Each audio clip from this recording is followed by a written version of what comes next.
ਸਤਿ ਸ਼੍ਰੀ ਅਕਾਲ। Voice of Punjab TV ਦੇਖ ਰਹੇ ਸਾਰੇ ਦਰਸ਼ਕਾਂ ਦਾ ਪ੍ਰੋਗਰਾਮ ਖਬਰਸਾਰ ਦੇ ਵਿੱਚ ਸਵਾਗਤ ਹੈ। ਮੈਂ ਤੁਹਾਡੇ ਨਾਲ ਪ੍ਰਦੀਪ ਅਡੋਲ। ਸਤਿ ਸ਼੍ਰੀ ਅਕਾਲ ਤੇ ਮੈਂ ਤੁਹਾਡੇ ਨਾਲ ਰਾਜਪਿੰਦਰ ਕੌਰ। ਔਰ ਪ੍ਰਦੀਪ ਦੇਖੋ, ਸਾਡੇ ਪ੍ਰੋਗਰਾਮ ਦਾ ਨਾਮ ਖਬਰਸਾਰ ਹੈ, ਜਿਸ ਦੇ ਵਿੱਚ ਅਸੀਂ ਅਖਬਾਰਾਂ ਦੀਆਂ ਉਹਨਾਂ ਸੁਰਖੀਆਂ ਤੇ ਚਰਚਾ ਕਰਦੇ ਹਾਂ ਜਿਹੜੇ ਹਰ ਅਖਬਾਰ ਨੇ ਤਕਰੀਬਨ ਜਿਹਨੂੰ ਆਪਣੇ ਪਹਿਲੇ ਪੇਜ ਤੇ ਕਵਰ ਕੀਤਾ ਹੁੰਦਾ ਹੈ। ਤੇ ਅੱਜ ਪਹਿਲੀ ਕਿਹੜੀ ਖਬਰ ਹੈ ਜਿਹਦੀ ਚਰਚਾ ਕਰਨੀ ਸਭ ਤੋਂ ਪਹਿਲਾਂ ਬਣਦੀ ਹੈ? ਜੀ ਬਿਲਕੁਲ, ਜਿਹੜੀ ਆ ਪਹਿਲੀ ਖਬਰ ਹੈ ਕਿ ਜੋ ਕਿ ਸਾਰੇ ਜਿਹੜੀਆਂ ਅਖਬਾਰਾਂ ਤੇ ਕਹਿ ਲਓ ਕਿ ਛਪੀ ਹੋਈ ਹੈ। ਕਿਸਾਨਾਂ ਨੇ ਜਿਹੜਾ FCI ਦਫ਼ਤਰ ਦਾ ਜਿਹੜਾ ਘਿਰਾਓ ਕੀਤਾ ਬੀਤੇ ਦਿਨੀ, ਜਿਹੜਾ ਘਿਰਾਓ ਕੀਤਾ ਸੀਗਾ 5 ਅਪ੍ਰੈਲ ਨੂੰ, ਕਿਉਂਕਿ ਸੰਯੁਕਤ ਕਿਸਾਨ ਮੋਰਚੇ ਦੇ ਵੱਲੋਂ ਐਲਾਨ ਕੀਤਾ ਗਿਆ ਸੀ, ਜਿਸ ਦੇ ਮੱਦੇਨਜ਼ਰ ਇਹਨਾਂ ਦੇ ਵੱਲੋਂ FCI ਦਾ ਘਿਰਾਓ ਕੀਤਾ ਗਿਆ, ਜਿਸ ਨੂੰ ਵੱਡੇ ਪੱਧਰ ਤੇ ਵੀ ਜਿਹੜਾ ਸਮਰਥਨ ਮਿਲਿਆ।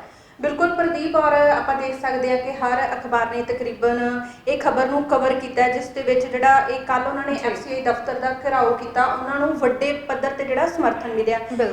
ਦੇਖੋ, ਇਹਦੇ 'ਚ ਕਿਸਾਨਾਂ ਨੇ ਜਿਹੜੀਆਂ ਕਣਕ ਦੀ ਖਰੀਦ ਤੇ ਉਹਦੀ ਗੁਣਵੱਤਾ ਨੂੰ ਲੈ ਕੇ ਸਰਕਾਰ ਨੇ ਕੁਝ ਸ਼ਰਤਾਂ ਲਾਈਆਂ ਸੀ। ਉਹਦੇ ਵਿਰੋਧ ਦੇ ਵਿੱਚ ਕਿਸਾਨਾਂ ਦੇ ਵੱਲੋਂ ਜਗ੍ਹਾ ਜਗ੍ਹਾ ਤੇ ਪ੍ਰਦਰਸ਼ਨ ਕੀਤਾ ਗਿਆ ਹੈ ਨਾ। ਔਰ ਜਿਹੜੀ ਸ਼ਰਤ ਲਾਈ ਗਈ ਸੀ ਉਹਦੇ 'ਚ ਉਹਨਾਂ ਨੇ ਜਮ੍ਹਾਂਬੰਦੀ ਦੀ ਮੰਗ ਕੀਤੀ ਹੈ ਕਿ ਜਦੋਂ ਖਰੀਦ ਕੀਤੀ ਜਾਣੀ ਹੈ ਤਾਂ ਜਿਹੜੀ ਜ਼ਮੀਨ ਦੀ ਜਮ੍ਹਾਂਬੰਦੀ ਦਿੱਤੀ ਜਾਵੇ। ਹੁਣ ਦੇਖੋ, ਇੱਥੇ ਸਮੱਸਿਆ ਇਹ ਹੁੰਦੀ ਹੈ ਕਿ ਬਹੁਤ ਸਾਰੇ ਕਿਸਾਨ ਅਜਿਹੇ ਹੁੰਦੇ ਆ ਜਿਹੜੇ ਗਰੀਬੀ ਰੇਖਾ ਤੋਂ ਹੇਠਾਂ ਰਹਿ ਰਹੇ ਆ, ਜਿਨ੍ਹਾਂ ਕੋਲੇ ਖੁਦ ਦੀ ਜ਼ਮੀਨ ਨਹੀਂ ਹੈਗੀ, ਉਹ ਠੇਕੇ ਤੇ ਲੈ ਕੇ ਜ਼ਮੀਨ ਵਾਹੀ ਕਰਦੇ ਆ। ਪਰ ਦੇਖੋ, ਜਦੋਂ ਖਰੀਦ ਦਾ ਮਾਮਲਾ ਆਉਂਦਾ ਤਾਂ ਫਿਰ ਸਰਕਾਰ ਕਹਿ ਰਹੀ ਹੈ ਕਿ ਜਮ੍ਹਾਂਬੰਦੀ ਦਿੱਤੀ ਜਾਵੇ। ਜਮ੍ਹਾਂਬੰਦੀ ਤਾਂ ਮਾਲਕ ਦੀ ਜਾਊਗੀ, ਤੇ ਉਹਨਾਂ ਨੇ ਮੰਗ ਕੀਤੀ ਹੈ ਕਿ ਜਿਹੜੀ ਅਦਾਇਗੀ ਆ ਸਿੱਧੀ ਜਿਹੜੇ ਕਾਸ਼ਤਕਾਰ ਕਰ ਰਿਹਾ, ਸਿੱਧੀ ਅਦਾਇਗੀ ਉਹਦੇ ਤੱਕ ਜਾਵੇ, ਕਿਉਂਕਿ ਸਾਨੂੰ ਪਤਾ ਕਿ ਜਿਹੜਾ ਪੰਜਾਬ ਦਾ ਕਿਸਾਨ ਹੈ ਪਹਿਲਾਂ ਹੀ ਸੰਘਰਸ਼ ਕਰ ਰਿਹਾ। ਕਰੋੜਾਂ ਰੁਪਏ ਦਾ ਕਰਜ਼ਾ ਜਿਹੜਾ ਕਿਸਾਨਾਂ ਦੇ ਸਿਰ ਤੇ ਹੈਗਾ। ਆਏ ਦਿਨ ਆਪਾਂ ਦੇਖਦੇ ਹਾਂ ਕਿ ਕੋਈ ਨਾ ਕੋਈ ਕਿਸਾਨ ਹੈ ਜਿਹੜਾ ਖੁਦਕੁਸ਼ੀ ਕਰ ਲੈਂਦਾ। ਕਰਜ਼ੇ ਦੇ ਬੋਝ ਥੱਲੇ ਦੱਬੇ ਹੋਏ ਆ ਕਿਸਾਨ। ਹੁਣ 3 ਖੇਤੀ ਕਾਨੂੰਨਾਂ ਨੂੰ ਵੀ ਲੈ ਕੇ ਕਿਸਾਨ ਆ ਜਿਹੜੇ ਸੰਘਰਸ਼ ਕਰ ਰਹੇ ਆ। ਔਰ ਮੈਨੂੰ ਲੱਗਦਾ ਜਿਹੜੀ ਸਾਡੀ ਸਰਕਾਰ ਹੈ ਉਹਨਾਂ ਨੂੰ ਕਿਸਾਨਾਂ ਦੀਆਂ ਮੁਸ਼ਕਲਾਂ ਸਮਝਦੇ ਹੋਏ ਜਦੋਂ ਇਹੋ ਜਿਹੇ ਕੋਈ ਕਾਨੂੰਨ ਬਣਾਉਂਦੇ ਆ ਤਾਂ ਉਹਨਾਂ ਨੂੰ ਕਿਸਾਨਾਂ ਦੀਆਂ ਮੁਸ਼ਕਲਾਂ ਨੂੰ ਧਿਆਨ ਵਿੱਚ ਰੱਖਦੇ ਹੋਏ, ਇਕੱਲੇ ਕਿਸਾਨ ਨਹੀਂ ਕਿਉਂਕਿ ਇਹਦੇ ਨਾਲ ਹੋਰ ਬਹੁਤ ਸਾਰੇ ਤਬਕੇ ਦੇ ਲੋਕ ਇਹਦੇ ਨਾਲ ਜੁੜੇ ਹੋਏ ਆ, ਚਾਹੇ ਉਹ ਲੇਬਰ ਦੀ ਗੱਲ ਕਰ ਲਈਏ, ਆੜ੍ਹਤੀਆਂ ਦੀ ਗੱਲ ਕਰ ਲਈਏ, ਹੋਰ ਜਿਹੜੇ ਮੰਡੀ ਕਰਮਚਾਰੀ ਆ ਉਹ ਵੀ ਇਹਦੇ ਨਾਲ ਜੁੜੇ ਹੋਏ ਆ। ਔਰ ਜਿੱਥੋਂ ਤੱਕ ਕੱਲ ਇਸ ਸੰਬੰਧ ਦੇ ਵਿੱਚ ਉਹਨਾਂ ਨੇ ਸੰਘਰਸ਼ ਕੀਤਾ ਹੈ, ਸੰਘਰਸ਼ ਨੂੰ ਆਪਾਂ ਦੇਖਿਆ ਪ੍ਰਤੀ ਬਹੁਤ ਵੱਡੇ ਪੱਧਰ ਤੇ ਹੁੰਗਾਰਾ ਮਿਲਿਆ, ਜਿਹਦੇ ਵਿੱਚ ਔਰਤਾਂ ਵੀ ਸ਼ਾਮਲ ਹੋਈਆਂ, ਬੱਚੇ ਵੀ ਸ਼ਾਮਲ ਹੋਏ ਆ, ਲੇਬਰ ਵੀ ਸ਼ਾਮਲ ਹੋਈ ਆ, ਮਜ਼ਦੂਰ ਵੀ ਸ਼ਾਮਲ ਹੋਏ ਆ, ਇੱਥੋਂ ਤੱਕ ਕਿ ਆੜ੍ਹਤੀਏ ਤੇ ਟਰਾਂਸਪੋਰਟਰ ਹੈ ਜਿਹੜੇ ਉਹ ਵੀ ਸ਼ਾਮਲ ਹੋਏ ਆ, ਕਿਉਂਕਿ ਉਹਨਾਂ ਨੂੰ ਪਤਾ ਕਿ ਜਿਹੜਾ ਇਹ ਅੰਦੋਲਨ ਹੈ ਹੁਣ ਜਨ ਅੰਦੋਲਨ ਬਣ ਚੁੱਕਾ ਹੈ। ਅਗਰ ਇਸੇ ਤਰ੍ਹਾਂ ਦੀਆਂ ਸਮੱਸਿਆਵਾਂ ਅੱਜ ਕਿਸਾਨਾਂ ਨੂੰ ਆ ਰਹੀਆਂ ਤਾਂ ਕੱਲ ਨੂੰ ਵਪਾਰੀ ਵਰਗ ਹੈ ਜਿਹੜਾ ਉਹਨਾਂ ਨੂੰ ਵੀ ਇਵੇਂ ਦੀਆਂ ਸਮੱਸਿਆ ਆ ਸਕਦੀਆਂ, ਉਹਨਾਂ ਨੂੰ ਵੀ ਕੱਲ ਇਦਾਂ ਦੇ ਜਿਹੜੇ ਸੰਘਰਸ਼ ਕਰਨਾ ਪੈ ਸਕਦਾ ਹੈ, ਧਰਨੇ ਲਾਉਣੇ ਪੈ ਸਕਦੇ ਆ। ਇਸ ਕਰਕੇ ਸਾਰੇ ਜਿਹੜੇ ਤਬਕੇ ਦੇ ਲੋਕ ਆ ਉਹਨਾਂ ਵੱਲੋਂ ਕਿਸਾਨਾਂ ਦਾ ਸਮਰਥਨ ਕੀਤਾ ਜਾ ਰਿਹਾ। ਬਿਲਕੁਲ, ਤੇ ਜਿਵੇਂ ਹੁਣ ਕੀ ਕਹਿੰਦੇ ਆ ਕਿ ਸੰਯੁਕਤ ਕਿਸਾਨ ਮੋਰਚੇ ਦੇ ਵੱਲੋਂ ਪਹਿਲਾਂ ਹੀ ਐਲਾਨ ਕੀਤਾ ਗਿਆ ਸੀਗਾ ਕਿ ਜਿਹੜਾ ਸੀ ਸੰਘਰਸ਼ ਕਰਨਾ ਹੈ ਜਾਂ ਫਿਰ ਕਹਿ ਲਓ ਕਿ FCI ਦਾ ਘਿਰਾਓ ਕਰਨਾ ਹੈ। ਉੱਥੇ ਵੀ ਜਿਵੇਂ ਸਰਕਾਰ ਕਹਿ ਲਓ ਕਿ ਨਵੀਆਂ ਪਾਲਿਸੀਆਂ ਲੈ ਕੇ ਆ ਰਹੀ ਹੈ ਤੇ ਜਿਨ੍ਹਾਂ ਦਾ ਜਿਹੜਾ ਸਿੱਧਾ ਅਸਰ ਜਿਹੜਾ ਕਿਸਾਨਾਂ ਤੇ ਵੀ ਪੈਂਦਾ ਨਜ਼ਰ ਆ ਰਿਹਾ, ਪਰ ਇਸ ਦੇ ਵਿਰੋਧ ਦੇ ਵਿੱਚ ਜਿਵੇਂ ਕਿਸਾਨਾਂ ਦੇ ਵੱਲੋਂ ਬੀਤੇ ਦਿਨ ਜਿਹੜਾ FCI ਦਾ ਘਿਰਾਓ ਕੀਤਾ ਗਿਆ, ਪਰ ਸਰਕਾਰ ਨੂੰ ਵੀ ਚਾਹੀਦਾ ਕਿ ਇੱਕ ਪਾਸੇ ਤਾਂ ਪਹਿਲਾਂ ਹੀ ਕਿਸਾਨ ਜਿਹੜੇ 3 ਖੇਤੀ ਕਾਨੂੰਨਾਂ ਦਾ ਵਿਰੋਧ ਕਰ ਰਹੇ ਨੇ, ਬਿਲਕੁਲ ਉੱਥੇ ਉਹਨਾਂ ਨੂੰ ਹੋਰ ਉਲਝਾਉਣ ਦੇ ਲਈ ਜਿਹੜੀਆਂ ਨਵੀਆਂ ਨੀਤੀਆਂ ਦੇ ਲੈ ਕੇ ਆ ਰਹੇ, ਮੈਨੂੰ ਨਹੀਂ ਲੱਗਦਾ ਕਿ ਇਹ ਕੁਝ ਜਿਹੜਾ ਸਹੀ ਹੋ ਰਿਹਾ। ਦੇਖੋ ਪ੍ਰਦੀਪ, ਹਮੇਸ਼ਾ ਹੀ ਇਦਾਂ ਹੁੰਦਾ ਹੈ। ਇੱਕ ਪਾਸੇ ਆਪਾਂ ਕਹਿ ਰਹੇ ਹਾਂ ਕਿ ਕਿਸਾਨ ਦਿੱਲੀ ਬੈਠ ਕੇ ਸੰਘਰਸ਼ ਕਰ ਰਹੇ ਆ, ਦੂਜੇ ਪਾਸੇ ਇੱਕ ਜਿਹੜਾ ਹੋਰ ਮੁੱਦਾ ਹੈ ਉਹ ਸ਼ੁਰੂ ਹੋ ਗਿਆ। ਹੋ ਸਕਦਾ ਕਿ ਇਹਨਾਂ ਨੂੰ ਇਹ ਲੱਗਦਾ ਕਿ ਉੱਥੋਂ ਦੀ ਗਿਣਤੀ ਘਟਾਉਣ ਵਾਸਤੇ ਕਿਸਾਨਾਂ ਨੂੰ ਜਿਹੜਾ ਹੈਗਾ ਜ਼ਿਲ੍ਹਾ ਪੱਧਰ ਤੇ ਜਾਂ ਲੋਕਲ ਲੈਵਲ ਤੇ ਹੀ ਉਲਝਾਇਆ ਰੱਖਿਆ ਜਾਵੇ। ਇਦਾਂ ਦੀਆਂ ਨੀਤੀਆਂ ਜਿਹੜੀਆਂ ਕਿਸਾਨ ਉਹ ਸੰਘਰਸ਼ ਤੋਂ ਹਟ ਕੇ ਜਿਹੜਾ ਅਗਲਾ ਉਹਨਾਂ ਨੇ ਮੁੱਦਾ ਸ਼ੁਰੂ ਕੀਤਾ ਹੈ, ਜਿਸ ਤਰ੍ਹਾਂ ਕਿ ਜਮ੍ਹਾਂਬੰਦੀ ਦਾ ਮੁੱਦਾ ਲੈ ਕੇ ਹੁਣ ਕਿਸਾਨ ਘਿਰਾਓ ਕਰ ਰਹੇ ਆ, ਤਾਂ ਉਹਦੇ ਵੱਲ ਜਿਹੜਾ ਕਿਸਾਨਾਂ ਦਾ ਧਿਆਨ ਉਹ ਚਲਾ ਜਾਵੇ। ਜੀ ਬਿਲਕੁਲ, ਤੇ ਉੱਥੇ ਹੀ ਆਪਾਂ ਹੁਣ ਜਿਹੜੀ ਹੈ ਦੂਸਰੀ ਖਬਰ ਤੇ ਚਰਚਾ ਕਰ ਲੈਂਦੇ ਹਾਂ, ਜੋ ਕਿ ਅਜੀਤ ਪੇਪਰ ਦੇ ਪਹਿਲੇ ਹੀ ਪੰਨੇ ਤੇ ਛਪੀ ਹੋਈ ਹੈ।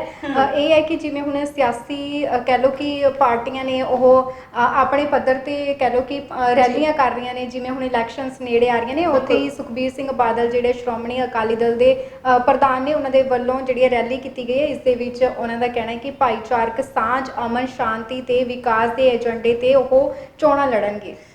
ਬਿਲਕੁਲ ਪ੍ਰਦੀਪ, ਦੇਖੋ ਜਿਹੜੀ ਖਬਰ ਹੈ, ਮੈਨੂੰ ਲੱਗਦਾ ਜਿਹੜੀ ਵੀ ਪਾਰਟੀ, ਜਿਵੇਂ ਚੋਣਾਂ ਦੀ ਗੱਲ ਕਰ ਲਈਏ, ਜਦੋਂ ਚੋਣਾਂ ਆਉਣ ਵਾਲੀਆਂ ਹੁੰਦੀਆਂ ਤਾਂ ਹਰ ਪਾਰਟੀ ਆਪਦਾ ਜਿਹੜਾ ਚੋਣ ਮੈਨੀਫੈਸਟੋ ਬਣਾਉਂਦੀ ਹੈ, ਜਿਹਦੇ 'ਚ ਜਿਹੜੀ ਪਬਲਿਕ ਹੁੰਦੀ ਆ, ਆਮ ਲੋਕਾਂ, ਉਹਨਾਂ ਨਾਲ ਬਹੁਤ ਸਾਰੇ ਵਾਅਦੇ ਕੀਤੇ ਜਾਂਦੇ ਆ, ਹੈ ਨਾ। ਜਿਸ ਤਰ੍ਹਾਂ ਕਿ ਇਹਨਾਂ ਨੇ ਕੈਪਟਨ ਅਮਰਿੰਦਰ ਸਿੰਘ ਤੇ ਤੰਜ ਕੱਸਿਆ ਸੀਗਾ ਕਿ ਕੈਪਟਨ ਅਮਰਿੰਦਰ ਦੀ ਸਰਕਾਰ ਹੈ ਜਿਹੜੀ ਪਿਛਲੇ 4 ਸਾਲਾਂ ਦੇ ਵਿੱਚ ਸਭ ਤੋਂ ਨਿਕੰਮੀ ਸਰਕਾਰ ਸਾਬਿਤ ਹੋਈ ਹੈ, ਫੇਲ ਹੋਈ ਹੈ।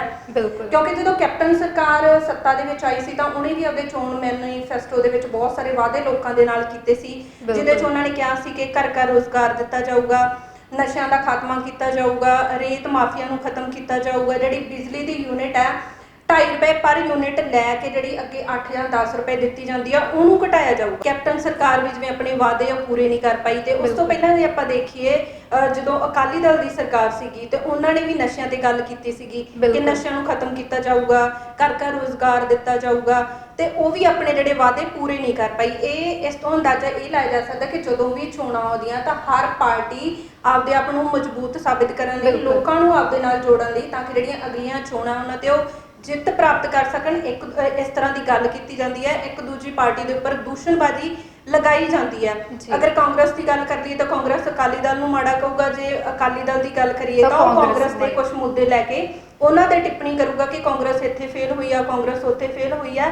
ਤੇ ਇਹ ਤਾਂ ਮੈਨੂੰ ਲੱਗਦਾ ਸਾਡੇ ਆਮ ਲੋਕ ਆ, ਸਾਨੂੰ ਦੇਖਣਾ ਪਊਗਾ ਕਿ ਕਿਹੜੀ ਪਾਰਟੀ ਹੈ ਜਿਹੜੀ ਸਾਡੇ ਲਈ ਸਹੀ ਸਾਬਤ ਹੋਊਗੀ, ਕਿਹੜੀ ਪਾਰਟੀ ਹੈ ਜਿਹੜੀ ਸਾਡੇ ਹੱਕ 'ਚ ਖੜਦੀ ਹੈ, ਕਿਸਾਨਾਂ ਦੇ ਹੱਕ 'ਚ ਖੜਦੀ ਆ, ਹਰ ਉਹ ਵਰਗ ਦੇ ਹੱਕ 'ਚ ਖੜਦੀ ਹੈ ਜਿਹੜਾ ਇਸ ਟਾਈਮ ਸੰਘਰਸ਼ ਕਰ ਰਿਹਾ, ਚਾਹੇ ਉਹ ਮੁੱਦਾ ਕਿਸਾਨੀ ਦਾ ਹੋਵੇ, ਬੇਰੁਜ਼ਗਾਰੀ ਦਾ ਹੋਵੇ, ਚਾਹੇ ਨਸ਼ਾ ਖਾਤਮੇ ਦਾ ਹੋਵੇ। ਕਿਹੜੀ ਸਰਕਾਰ ਹੈ ਜਿਹੜੀ ਲੋਕਾਂ ਦੇ ਨਾਲ ਖੜ ਸਕਦੀ ਹੈ? ਜੀ ਬਿਲਕੁਲ, ਤੇ ਇਹ ਵੀ ਜਿਹੜਾ ਸਵਾਲ ਹੈ ਕਿ ਜਿਵੇਂ ਕਿਹੜੀ ਪਾਰਟੀ ਹੈ ਜਿਹੜੀ ਉਹ ਲੋਕਾਂ ਦੇ ਹੱਕ ਵਿੱਚ ਕੱਢਦੀ ਹੈ, ਪਰ ਉੱਥੇ ਜਿਵੇਂ ਪਾਰਟੀਆਂ ਦੀ ਗੱਲ ਕੀਤੀ ਜਾਵੇ ਤਾਂ ਪਾਰਟੀਆਂ ਹਰ ਵਾਰ ਜਿਹੜੀਆਂ ਆਪਣੀਆਂ ਆਪ ਜੋ ਕਾਰਜ ਕੀਤੇ ਨੇ ਉਹਨਾਂ ਦਾ ਗੁਣਗਾਨ ਕਰਦੀਆਂ ਨੇ, ਪਰ ਅੱਗੇ ਕੀ ਕੁਝ ਕਰਨਾ ਆ ਉਹਨਾਂ ਤੇ ਜਿਹੜੀ ਕੋਈ ਚਰਚਾ ਮੈਨੂੰ ਨਹੀਂ ਲੱਗਦਾ ਕਿ ਕਿਸੇ ਵੀ ਰੈਲੀ ਦੇ ਵਿੱਚ ਹੁੰਦੀ ਨਜ਼ਰ ਆਉਂਦੀ ਹੈ। ਇਹ ਵੀ ਜਿਵੇਂ ਸੁਖਬੀਰ ਸਿੰਘ ਬਾਦਲ ਦੇ ਵੱਲੋਂ ਜਿਵੇਂ ਰੈਲੀ ਕੀਤੀ ਹੈ, ਉੱਥੇ ਸਿਰਫ ਉਹਨਾਂ ਨੇ ਆਪਣੇ ਹੀ ਜਿਹੜਾ ਜੋ ਪਿਛਲੇ 10 ਸਾਲਾਂ ਦੇ ਵਿੱਚ ਕਾਰਜ ਕੀਤੇ ਆ ਉਹਨਾਂ ਦੇ ਬਾਰੇ ਜਿਹੜੀ ਚਰਚਾ ਕੀਤੀ ਜਾਂਦੀ ਹੈ ਕਿ ਅਸੀਂ ਇਹ ਕੀਤਾ, ਉਹ ਕੀਤਾ, ਤੇ ਜਿਹੜੀ ਇਹ ਸਰਕਾਰ ਇਹਨੇ ਇਹ ਨਹੀਂ ਕੀਤਾ। ਤੇ ਪਰ ਜਿਹੜੇ ਅਸਲ ਮੁੱਦੇ ਆ ਉਹਨਾਂ ਤੋਂ ਜਿਹੜਾ ਕਹਿ ਲਓ ਕਿ ਅਸਲ ਮੁੱਦਿਆਂ ਤੇ ਕੋਈ ਵੀ ਜਿਹੜੀ ਵਿਚਾਰ ਚਰਚਾ ਹੁੰਦੀ ਵੀ ਨਜ਼ਰ ਨਹੀਂ ਆਉਂਦੀ। ਬਿਲਕੁਲ, ਦੇਖੋ ਆਮ ਆਦਮੀ ਪਾਰਟੀ ਦੀ ਜੇ ਗੱਲ ਕਰੀਏ ਤਾਂ ਆਮ ਆਦਮੀ ਪਾਰਟੀ ਨੂੰ ਵੀ ਵਿੱਚ ਹੀ ਘਸੀਟਿਆ ਜਾ ਰਿਹਾ, ਕਿਉਂਕਿ ਉਹਨੇ ਜੇ ਦੇਖੋ ਕੰਮ ਕੀਤੇ ਸਾਡੇ ਸਾਰਿਆਂ ਦੇ ਸਾਹਮਣੇ ਆਉਂਦੇ ਆ। ਜੇ ਉੱਥੇ ਬਿਜਲੀ ਦੀ ਗੱਲ ਕਰ ਲਈਏ, ਪਾਣੀ ਦੀ ਗੱਲ ਕਰ ਲਈਏ ਤਾਂ ਕੇਜਰੀਵਾਲ ਸਰਕਾਰ ਵੱਲੋਂ ਲੋਕਾਂ ਨੂੰ ਬਹੁਤ ਘੱਟ ਰੇਟ ਤੇ ਬਿਜਲੀ ਪਾਣੀ ਜਿਹੜਾ ਮੁਹੱਈਆ ਕਰਵਾਇਆ ਜਾਂਦਾ ਹੈ। ਤੇ ਜਿਹੜੀ ਅੱਜ ਜਿੱਥੇ ਵੀ ਕਿਤੇ ਰੈਲੀ ਹੁੰਦੀ ਹੈ, ਇਹਨਾਂ ਨੂੰ ਲੱਗਦਾ ਕਿ ਜਿਹੜੀ ਆਮ ਆਦਮੀ ਪਾਰਟੀ ਹੈ ਉਹਦੇ 'ਚ ਇਕੱਠ ਬਹੁਤ ਜ਼ਿਆਦਾ ਹੋ ਰਿਹਾ, ਲੋਕ ਆਮ ਆਦਮੀ ਪਾਰਟੀ ਵੱਲ ਵੱਧ ਰਹੇ ਆ, ਉਹਨੂੰ ਪਸੰਦ ਕਰ ਰਹੇ ਆ, ਤਾਂ ਕਿਤੇ ਨਾ ਕਿਤੇ ਉਹਨਾਂ ਦੇ ਵੀ ਦੂਸ਼ਣਬਾਜ਼ੀ ਕੀਤੀ ਜਾਂਦੀ ਹੈ ਕਿ ਨਹੀਂ ਆਮ ਆਦਮੀ ਪਾਰਟੀ ਹੈ ਜਿਹੜੀ ਉਹ ਤਾਂ ਫੇਲ ਹੋਈ ਆ, ਕੰਮ ਨਹੀਂ ਕਰ ਪਾਈ। ਤੇ ਇਸ ਤਰ੍ਹਾਂ ਹੁੰਦਾ ਕਿ ਸਿਆਸੀ ਪਾਰਟੀਆਂ ਹਮੇਸ਼ਾ ਹੀ ਲਾਹਾ ਲੈਣ ਲਈ ਇੱਕ ਦੂਜੇ ਤੇ ਇਸ ਤਰ੍ਹਾਂ ਦੀ ਦੂਸ਼ਣਬਾਜ਼ੀ ਕਰਦੀਆਂ ਰਹੀਆਂ। ਤੇ ਮੈਨੂੰ ਲੱਗਦਾ ਆਉਣ ਵਾਲੇ ਸਮੇਂ ਦੇ ਵਿੱਚ ਵੀ ਆਪਦਾ ਕੰਮ ਕਢਾਉਣ ਲਈ ਜਾਂ ਆਪਦੇ ਲੋਕਾਂ ਨੂੰ ਵੱਧ ਤੋਂ ਵੱਧ ਆਪਦੇ ਨਾਲ ਜੋੜਨ ਲਈ ਇਸ ਤਰ੍ਹਾਂ ਦੀਆਂ ਜਿਹੜੀਆਂ ਕਿਆਸਰਾਈਆਂ ਉਹ ਲਗਾਈਆਂ ਜਾਂਦੀਆਂ। ਬਿਲਕੁਲ, ਤੇ ਇਹ ਤਾਂ ਜਿਹੜੀ ਰਾਜਵਿੰਦਰ ਕਹਿ ਲਓ ਕਿ ਜਿਵੇਂ ਸਿਆਸੀ ਪਾਰਟੀਆਂ ਤੇ ਚਰਚਾ ਸੀ, ਉੱਥੇ ਹੀ ਹੁਣ ਜੇ ਆਪਾਂ ਅਗਲੀ ਖਬਰ ਤੇ ਗੱਲ ਕਰੀਏ ਜੋ ਕਿ ਪੰਜਾਬੀ ਟ੍ਰਿਬਿਊਨ ਦੇ ਜਿਹੜੀ ਆ ਮੇਨ ਪੇਜ ਤੇ ਫਰੰਟ ਪੇਜ ਤੇ ਛਪੀ ਹੋਈ ਹੈ ਕਿ ਫੈਕਟਰੀ ਦਾ ਲੈਂਟਰ ਡਿੱਗਣ ਦੇ ਨਾਲ ਜਿਹੜੀ ਹੈ ਲੁਧਿਆਣਾ ਦੇ ਵਿੱਚ 4 ਮਜ਼ਦੂਰਾਂ ਦੀ ਮੌਤ ਹੋਈ ਹੈ, ਜਿਹੜੀ ਕਹਿ ਲਓ ਕਿ ਬੜੀ ਹੀ ਜਿਹੜੀ ਬੀਤੇ ਦਿਨੇ ਮੰਦਭਾਗੀ ਜਿਹੜੀ ਖਬਰ ਸਾਹਮਣੇ ਆਈ ਸੀ। ਬਿਲਕੁਲ ਪ੍ਰਦੀਪ, ਦੁਖਦਾਈ ਖਬਰ ਹੈ, ਕਿਉਂਕਿ ਦੇਖੋ ਕਿਤੇ ਨਾ ਕਿਤੇ ਮੈਨੂੰ ਲੱਗਦਾ ਜਿਹੜੇ ਇਸ ਤਰ੍ਹਾਂ ਦੇ ਹਾਦਸੇ ਹੁੰਦੇ ਆ ਅਣਗਹਿਲੀਆਂ ਕਰਕੇ ਹੁੰਦੇ ਆ। ਹਰ ਰੋਜ਼ ਹੀ ਇਸ ਤਰ੍ਹਾਂ ਦੀਆਂ ਜਿਹੜੀਆਂ ਘਟਨਾਵਾਂ ਸਾਹਮਣੇ ਆਉਂਦੀਆਂ, ਜਿਵੇਂ ਅੱਜ ਪਟਿਆਲਾ 'ਚ ਵੀ ਆਪਾਂ ਇੱਕ ਵੀਡੀਓ ਦੇਖ ਰਹੇ ਸੀ ਤਾਂ ਉਹਦੇ ਵਿੱਚ ਘਟਨਾ ਸਾਹਮਣੇ ਆਈ ਹੈ ਕਿ ਉਹ ਸੀਵਰੇਜ ਦਾ ਨਾਲਾ ਪੁੱਟ ਰਹੇ ਹੁੰਦੇ ਆ, ਘਰ ਦੀ ਜਿਹੜੀ ਕੰਧ ਹੈ ਉਹ ਡਿੱਗ ਪੈਂਦੀ ਆ, ਔਰ ਜਿਹੜਾ ਇਹ ਹਾਦਸਾ ਵਾਪਰਿਆ ਉਹ ਫੈਕਟਰੀ ਦਾ ਲੈਂਟਰ ਹੈ ਜਿਹੜਾ ਉੱਪਰ ਚੁੱਕ ਰਹੇ ਹੁੰਦੇ ਆ। ਹਾਲਾਂਕਿ ਨਗਰ ਨਿਗਮ ਵੱਲੋਂ ਇਸ ਚੀਜ਼ ਦੀ ਪਰਮਿਸ਼ਨ ਨਹੀਂ ਦਿੱਤੀ ਜਾਂਦੀ, ਉਹਨਾਂ ਦੀ ਪਰਮਿਸ਼ਨ ਤੋਂ ਬਿਨਾਂ ਇਹ ਕੰਮ ਕਰ ਰਹੇ ਹੁੰਦੇ ਆ। ਜਦੋਂ ਫੈਕਟਰੀ ਦਾ ਲੈਂਟਰ ਉੱਪਰ ਚੱਕਣ ਦੀ ਕੋਸ਼ਿਸ਼ ਕਰਦੇ ਆ ਤਾਂ ਸਲੈਬ ਤੋਂ ਜਿਹੜੀ ਸਲੈਬ ਹੈ ਉਹ ਖਿਸਕ ਜਾਂਦੀ ਹੈ ਤੇ ਉਹ ਸਾਰੇ ਮਜ਼ਦੂਰ ਹੈ ਡਿੱਗ ਜਾਂਦੇ ਆ। ਖਬਰ ਦੇ ਹਵਾਲੇ ਤੋਂ ਜਿਸ ਤਰ੍ਹਾਂ ਕਿ ਸਾਹਮਣੇ ਆਇਆ ਕਿ 4 ਮਜ਼ਦੂਰਾਂ ਉਹਨਾਂ ਦੀ ਮੌਤ ਹੋ ਚੁੱਕੀ ਹੈ ਔਰ ਮਲਬਾ ਅਜੇ ਤੱਕ ਵੀ ਦੱਬਿਆ ਹੋਇਆ। ਹਾਲਾਂਕਿ ਉੱਥੇ ਪੁਲਿਸ ਪ੍ਰਸ਼ਾਸਨ ਦੀ ਗੱਲ ਕਰ ਲਈਏ, ਐਂਬੂਲੈਂਸ ਦੀ ਗੱਲ ਕਰ ਲਈਏ, ਜਿਹੜੇ ਰਾਹਤ ਕਾਰਜ ਜਾਰੀ ਆ, ਪਰ ਅਜੇ ਤੱਕ ਵੀ ਇਹ ਕਿਹਾ ਜਾ ਰਿਹਾ ਕਿ ਪਤਾ ਨਹੀਂ ਹੋਰ ਕਿੰਨੇ ਮਜ਼ਦੂਰ ਹੈ ਜਿਹੜੇ ਮਲਬੇ ਹੇਠ ਦੱਬੇ ਹੋ ਸਕਦੇ। ਹਾਲਾਂਕਿ ਇਹਨਾਂ 4 ਦੀ ਮੌਤ ਤੋਂ ਬਾਅਦ ਇੱਕ ਹੋਰ ਮਜ਼ਦੂਰ ਹੈ ਜਿਹੜਾ ਜ਼ਖਮੀ ਹਾਲਤ ਦੇ ਵਿੱਚ ਮਿਲਿਆ, ਉਹਨੂੰ ਵੀ ਹਸਪਤਾਲ ਲੈ ਕੇ ਜਾਇਆ ਗਿਆ। ਪਰ ਦੇਖੋ ਪ੍ਰਦੀਪ, ਇੱਥੇ ਇੱਕ ਗੱਲ ਹੋਰ ਵੀ ਸਾਹਮਣੇ ਆਉਂਦੀ ਹੈ, ਅਗਰ ਹਾਦਸਾ ਹੋ ਜਾਂਦਾ ਹੈ ਤੇ ਜਿਹੜਾ ਫੈਕਟਰੀ ਦਾ ਮਾਲਕ ਹੁੰਦਾ, ਠੇਕੇਦਾਰ ਹੁੰਦਾ, ਉਹਨੂੰ ਉਸ ਸਮੇਂ ਉਹਨਾਂ ਦੇ ਨਾਲ ਖੜਨਾ ਚਾਹੀਦਾ ਸੀ। ਜਿਸ ਤਰ੍ਹਾਂ ਦੇ ਹਾਲਾਤ ਸੀਗੇ ਉਹਨਾਂ ਦਾ ਉੱਥੇ ਰੁਕਣਾ ਬਣਦਾ ਸੀ, ਪਰ ਉਹ ਦੋਵੇਂ ਮੌਕੇ ਤੇ ਫਰਾਰ ਹੋ ਗਿਆ। ਜਦੋਂ ਇੱਕ ਸਵਾਲ ਜ਼ਰੂਰ ਸਾਹਮਣੇ ਆਉਂਦਾ ਕਿ ਕਿਤੇ ਨਾ ਕਿਤੇ ਉਹ ਇਲੀਗਲ ਜਾਂ ਗਲਤ ਤਰੀਕੇ ਨਾਲ ਕੰਮ ਕਰਦੇ ਹੋ ਸਕਦੇ, ਕਿਉਂਕਿ ਉਹਨਾਂ ਨੇ ਨਗਰ ਨਿਗਮ ਦੀ ਆਗਿਆ ਨਹੀਂ ਲਈ ਸੀ ਤਾਂ ਮੌਕੇ ਤੋਂ ਫਰਾਰ ਹੋ ਜਾਂਦੇ ਆ। ਤੇ ਪਰ ਫਿਰ ਵੀ ਪੁਲਿਸ ਦੇ ਵੱਲੋਂ ਉਹਨਾਂ ਤੇ ਜਿਹੜਾ ਪਰਚਾ ਦਰਜ ਕਰ ਲਿਆ ਜਾਂਦਾ ਹੈ ਪ੍ਰਦੀਪ ਦੇਖੋ, ਬੇਸ਼ੱਕ ਮੁੱਖ ਮੰਤਰੀ ਕੈਪਟਨ ਅਮਰਿੰਦਰ ਸਿੰਘ ਵੱਲੋਂ 2-2 ਲੱਖ ਰੁਪਏ ਦੇ ਮੁਆਵਜ਼ੇ ਦਾ ਐਲਾਨ ਕੀਤਾ ਗਿਆ ਹੈ, ਪਰ ਦੇਖੋ ਹੋ ਸਕਦਾ ਹੈ ਕਿ ਉਸ ਪਰਿਵਾਰ ਦੇ ਵਿੱਚ ਇੱਕ ਜੀ। ਹੀ ਆਦਮੀ ਹੈ ਜਿਹੜਾ ਕਮਾਉਣ ਵਾਲਾ ਹੋਵੇ ਜਿਹਦੀ ਮੌਤ ਹੋ ਗਈ ਹੈ। ਬੇਸ਼ੱਕ ਬਿਲਕੁਲ। ਅੱਜ 2 ਲੱਖ ਰੁਪਏ ਸਰਕਾਰ ਵੱਲੋਂ ਦਿੱਤੇ ਜਾ ਰਹੇ ਆ, ਪਰ ਕਿਸੇ ਦੀ ਅਣਗਹਿਲੀ ਦੇ ਕਰਕੇ ਮੈਨੂੰ ਲੱਗਦਾ ਆਉਣ ਵਾਲੇ ਦਿਨਾਂ ਦੇ ਵਿੱਚ ਉਸ ਦੇ ਪਰਿਵਾਰ ਨੂੰ ਪਤਾ ਨਹੀਂ ਕਿੰਨੀਆਂ ਕੁ ਮੁਸ਼ਕਲਾਂ ਜਿਹੜੀਆਂ ਉਹਨਾਂ ਦਾ ਸਾਹਮਣਾ ਕਰਨਾ ਪਊਗਾ। ਬਿਲਕੁਲ, ਜਿਹੜੀ ਇਹ ਅਣਗਹਿਲੀ ਕਹਿ ਲਓ ਕਿ ਚਾਹੇ ਅਣਜਾਣੇ ਦੇ ਵਿੱਚ ਹੋਈ ਹੈ ਜਾਂ ਕਿਵੇਂ ਜਾਣ ਕੇ ਹੋਈ ਹੈ, ਪਰ ਜਿਵੇਂ ਆਪਾਂ ਕਹਿੰਦੇ ਹਾਂ ਕਿ ਨਗਰ ਨਿਗਮ ਤੋਂ ਵੀ ਇਜਾਜ਼ਤ ਲੈਣੀ ਬਣਦੀ ਸੀ, ਹੋ ਸਕਦਾ ਹੈ ਕਿ ਨਗਰ ਨਿਗਮ ਜਿਹੜਾ ਉਹਨਾਂ ਨੂੰ ਇਜਾਜ਼ਤ ਨਾ ਦਿੰਦਾ ਤਾਂ ਸ਼ਾਇਦ ਇਹ ਜਿਹੜਾ ਹਾਦਸਾ ਹੋਣੋਂ ਜ਼ਰੂਰ ਬਚ ਸਕਦਾ ਸੀਗਾ। ਬਿਲਕੁਲ, ਔਰ ਜਿਹੜੀ ਅਣਗਹਿਲੀ ਹੈ ਮੈਨੂੰ ਲੱਗਦਾ ਇਹ ਇਸ ਤਰ੍ਹਾਂ ਦੇ ਹਾਦਸਿਆਂ ਨੂੰ ਸੱਦਾ ਦਿੰਦੀ ਆ। ਪਿਛਲੇ ਸਾਲ ਆਪਾਂ ਦੇਖ ਲਈਏ ਕਿ JTPL ਦੇ ਗੇਟ ਤੇ ਇੱਕ ਬਹੁਤ ਵੱਡੀ ਇਸੇ ਤਰ੍ਹਾਂ ਦੀ ਘਟਨਾ ਵਾਪਰੀ ਸੀ।